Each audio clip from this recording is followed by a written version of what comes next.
ಅಲ್ಲ ಬ್ರೋ, ಈಗ ಆಗ್ತಾರದ್ದೇನು ಅಂದರೆ ಫ್ಯಾನ್ಸ್ ವಾರ್ ಆಗ್ತಾಯಿಲ್ಲ ಇಲ್ಲಿ. ಏನಾಗ್ತಿದೆ ಗೊತ್ತಾ, ಈಗ ಟಿ ಆರ್ ಪಿಗೋಸ್ಕರ ಕೆಲವ್ರು ಇರ್ತಾರೆ, ಮೀಡಿಯಾದವರಾಗಲಿ ಯಾರಾದರೂ ಆಗಲಿ, ಟಿ ಆರ್ ಪಿಗೋಸ್ಕರ ಇವಾಗ ನಾವು ನೀವು ಫ್ರೆಂಡ್ಸ್ ಇವ್ರ ಹತ್ರ ಹೇಳಿ ಕಳ್ಸೋದು, ಈ ಥರ ಮಾಡು, ಈ ಥರ ತಂದಿಡು, ನಮಗೆ ಟಿ ಆರ್ ಪಿ ಬೇಕಷ್ಟೇ. ಇವಾಗ ಮೊನ್ನೆ ಒಂದು ಹುಡುಗಿ ಕೊಲೆ ಆಯಿತು, ಗೊತ್ತಲ್ಲ ನಿಮಗೆ? ಯಾಕೆ ಅದು ಕೊಲೆ ಅಲ್ವಾ? 30 ಪೀಸ್ ಮಾಡಿ ಫ್ರಿಜ್ಜಲ್ಲಿ ಇಡೋರನ್ನ ಬಿಡ್ತೀರಾ?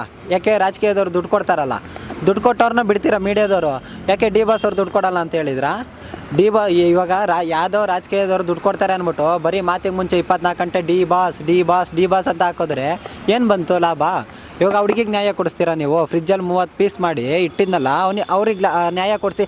ಓಲಿ ಒಂದು ಟಿ ವಿಲಿ ಒಂದು ಶೋನಾರು ತೋರಿಸಿದಾರೆ ನೀವು ಆ ಹುಡುಗಿ ಬಗ್ಗೆ? ಹೇಳಿ, ಓಪನ್ ಆಗಿ ಹೇಳಿ ನೋಡೋಣ. ಆಯ್ತು, ಯಾಕೆ ರಾಜಕೀಯದವ್ರು ದುಡ್ಡು ಕೊಟ್ಟಿಲ್ವಾ? ದುಡ್ಡು ಕೊಟ್ಟೆಲ್ಲ ಮುಚ್ಚಾಕ್ಬಿಡ್ತಾರಲ್ವಾ? ಎಲ್ಲ ಅಂಥವ್ರನ್ನೆಲ್ಲ ಮುಚ್ಚಾಕ್ಬಿಡಿ. ಈಗ ಯಾರೋ ಅಮಾಯಕರು ಸಿಗ್ತಾರೆ ಡಿ ಬಾಸ್ ಅಂತವ್ರು, ಟಿ ಆರ್ ಪಿಗೋಸ್ಕರ ಡಿ ಬಾಸ್ ಅಂತ ಹಾಕೊಂಡು ಮೆರೆದ್ಬಿಡಿ. ಡಿ ಬಾಸ್ ಅಂದ್ರೆ ಟಿ ಆರ್ ಪಿ ಅಂದ್ರೆ ಡಿ ಬಾಸ್. ಯಾಕೆ ಅಂದ್ರೆ ಇನ್ನು ಯಾವುದು ನ್ಯೂಸ್ ಸಿಗಲ್ಲ ಇವರಿಗೆ.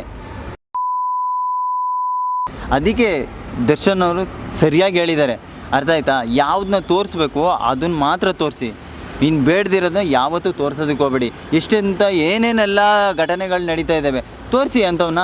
ಮೊನ್ನೆ ದಿನ ಅವರೇ ರಸ್ತೆಯಲ್ಲಿ ಕುಡ್ಕೊಂಡು ತೇಲಾಡ್ತಿದ್ರು, ಅದನ್ನ ತೋರಿಸ್ತಿಲ್ಲ, ನ್ಯೂಸ್ ಮಾಡಲಿಲ್ಲ. ಅದಲ್ಲ, ಅವರು ಏನಂದ್ರೆ ಮಾತಾಡ್ಬೇಕಾರೆ ಡಿ ಬಾಸ್ ಮುಂದೆ ಮಾತಾಡಬೇಕು.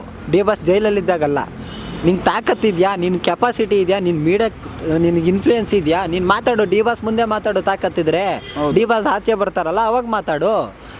ಇವತ್ತು ಆಚೆ ಬರ್ತಾರೆ ಡಿ ಬಾಸು, ಇನ್ಮೇಲೆ ಮಾತಾಡಿ, ಗೊತ್ತಾಗುತ್ತೆ ಡಿ ಬಾಸ್ ಬಗ್ಗೆ ನೀವು, ಅವಾಗ ಒಪ್ಕೋತೀನಿ. ಫೈನಲಿ ದರ್ಶನ್ ಸರ್ಗೆ ಏನು ಹೇಳೋಕ್ಕೆ ಇಷ್ಟ? ಬ್ರೋ, ನಾವು ಹೇಳೋದು ಒಂದೇ, ಯಾರೇ ಹೊಸಬ್ರಿಗೆ ಸಪೋರ್ಟ್ ಮಾಡಬೇಡಿ ಅಂತಲೇ ಹೇಳೋದು ನಾವೀಗ.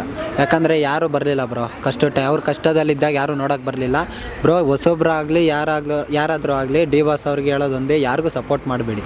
ಯಾಕಂದರೆ ಇವಾಗೆಲ್ಲ ನೋಡ್ತಾ ಇದ್ದೀರ ನೀವು, ಈಗ ಸುದೀಪ್ ಸರ್ ಎಲ್ಲ ಸಪೋರ್ಟ್ ಮಾಡ್ತಿದ್ದಾರೆ, ಅವ್ರ ಹಳೆ ಫ್ರೆಂಡ್ಗಳೆಲ್ಲ ಸಪೋರ್ಟ್ ಮಾಡ್ತಿದ್ದಾರೆ. ಇವ್ರು ಕೈ ಹಿಡಿದು ಮೇಲೆ ಎತ್ತಿದ್ದಾರೆ, ಯಾಕೆ ಬ್ರೋ ಸಪೋರ್ಟ್ ಮಾಡ್ತಾಯಿಲ್ಲ? ಯಾಕೆ ಅವ್ರ ಕಷ್ಟಕ್ಕಾಗಲಿಲ್ಲ ಇವರು? ಏನು ಬ್ರೋ ನಾನು ಹೇಳೋದು? ಬ್ರೋ ಅದೇ ನಾನು ಒಂದು ಹೇಳೋದು ಏನಪ್ಪ ಅಂದರೆ, ಇವರು ಜೈಲಿಗೆ ಹೋದ್ರೂ ಇವ್ರ ಹೈಪು ಕ್ರೇಜು ಏನೂ ಕಡಿಮೆ ಆಗಿಲ್ಲ. ನಾವು ಒಂದೇ ರಿಕ್ವೆಸ್ಟು, ಬಾಸ್ ಬನ್ನಿ, ಮತ್ತೆ ನಿಮ್ಮ ತಪ್ಪಿನ ಅರಿವಾಗಿದೆ. ಆದರೆ ಇನ್ನು ನಿಮ್ಮ ಹೆಸರು ಹೇಳ್ಕೊಂಡು ಬೇಳೆ ಬೇಯಿಸ್ಕೊತಿದ್ದಾರೆಲ್ಲ, ನೀವು ಕಷ್ಟ ಅಂದಾಗ ಯಾರೂ ಬರಲಿಲ್ಲ ಬಾಸ್. ಆದರೆ ನಾನು ಹೇಳ್ತಾ ಇರೋದು, ಇನ್ನು ಮುಂದೆ ಕೆಲಸ ಚೆನ್ನಾಗಿ ಮಾಡಿ, ನಿಮ್ಮ ಫ್ಯಾನ್ಸ್ಗಳಿಗೆ ಕೊಟ್ಟಿರೋ ಮಾತನ್ನ ನೀವು ಉಳಿಸ್ಕೊಳ್ಳಿ. ಇನ್ನೂ ಮಾಡಬೇಕಾದ ಕೆಲಸ ಇನ್ನೂ ತುಂಬ ಬೇಜಾನಿದ್ದಾವೆ, ತೋರಿಸಿ. ಡಿ ಬಾಸ್ ಅಂದರೆ ಮತ್ತೆ ಎಲ್ಲರೂ ತಲೆ ಎತ್ತಿ ನೋಡಬೇಕು ಆ ಥರ. ಅಲ್ಲ, ಅಭಿಮಾನಿಗಳಿಗೆಲ್ಲ ಹೇಳೋದೊಂದೇ, ನಮ್ಮ ಬಾಸು ಎಲ್ಲೇ ಹೋದರೂ 70 ದಿನದ ಮೇಲೆ ಡೇಟ್ ಕೊಡಲ್ಲ.